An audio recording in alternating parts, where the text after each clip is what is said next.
Hello guys, welcome to my channel. Sa video ito, ituturo ko sa inyo kung paano mag-solve ng quadratic equation gamit ang quadratic formula. So, yun yung quadratic formula natin. X is equal to negative b plus minus the square root of b squared minus 4ac all over 2a. So, yun yung gagamitin natin para ma-solve natin yung quadratic equation. So, yung a, b, and c dun is ito. Yung a yung katabi ng x squared, yung b yung katabi ng x, and then yung c is yung constant. So, try natin gamitin yung formula. Example number 1, x squared plus 10x equals to negative 9. So, solve natin gamit yung quadratic formula. So, first step, kailangan yung quadratic equation natin is in standard form siya. So, dapat ganito yung itsura niya. Naka-standard form ba yung equation natin? Hindi. Kasi dapat naka-equate siya sa 0. So, transform natin. X squared plus 10x. So, ilipat lang natin yung negative 9 dito. Okay? So, may positive 9 siya. Then, c equal to 0.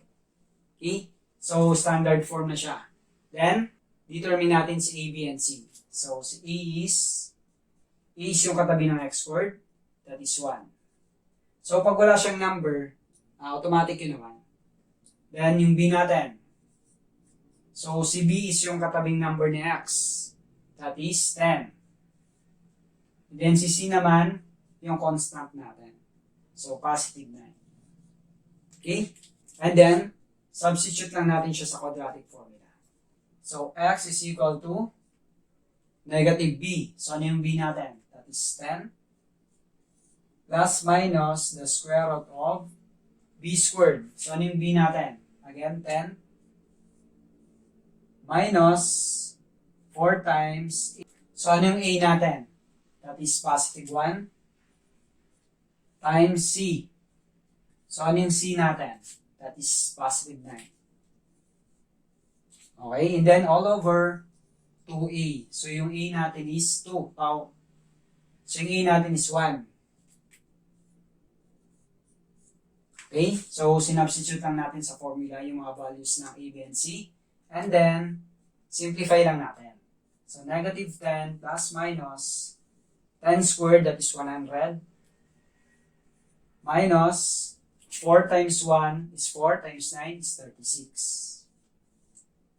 Then all over 2 times 1, that is 2. Okay? And then simplify ulit natin. Negative 10 plus minus 100 minus 36, that is 64. Okay? All over 2. Then, simplify ulit. Square root ng 64, that is 8. Kasi 8 squared is 64. So, 8 siya. All over 2. So, separate natin itong plus minus. So, x is equal to negative 10 plus 8 over 2. And x is equal to negative 10 minus 8 over 2. Okay? Plus minus. So, hiniwalay lang natin. And then, negative 10 plus 8. That is negative 2 all over 2. So, negative 2 over 2 is negative 1. So, ito na yung isang solution natin.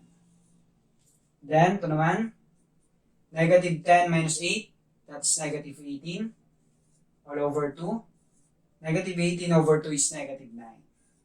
So, ito yung isa pa nating solution. Okay? So, therefore, yung solution sa ating quadratic equation is x is equal to negative 1 and x is equal to negative 9. And then, isa pang example. So, for number 2, 3x squared minus 4x is equal to 0.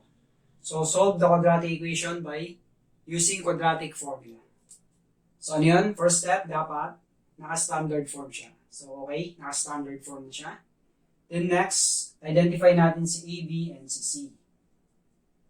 So, ano yung a natin? Yung number na katabi ng x squared.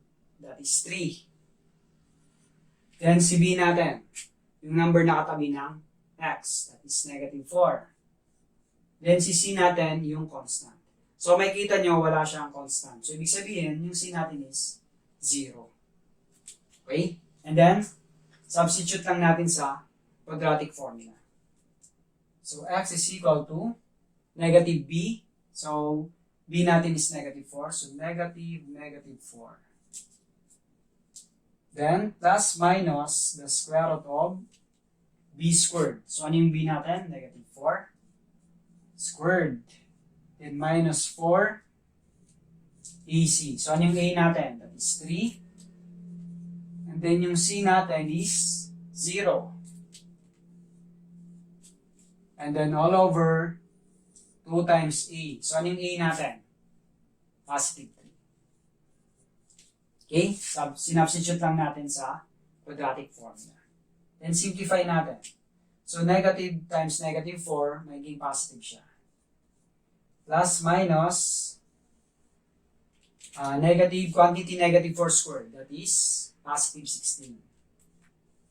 And then dito, 4 times 3 is 12 times 0. So 0 na siya.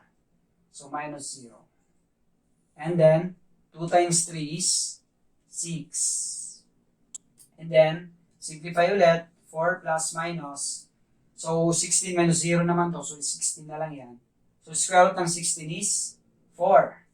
Kasi 4 squared is 16. And then, divide 6. Then, iwalay na natin tong positive and negative. X is equal to 4 plus 4 over 6. And x is equal to 4 minus 4 over 6. Okay? So, 4 plus 4 is 8. Divided by 6 is 8 over 6. And pwede pa natin siyang simplify. Magiging divide 2 lang. 4 over 3. So, ito na yung isang solution natin. Then yung isa pa, 4 minus 4 is 0. Divided by 6 is 0. So, 0 na to. Okay? So, ito yung isa pang solution natin.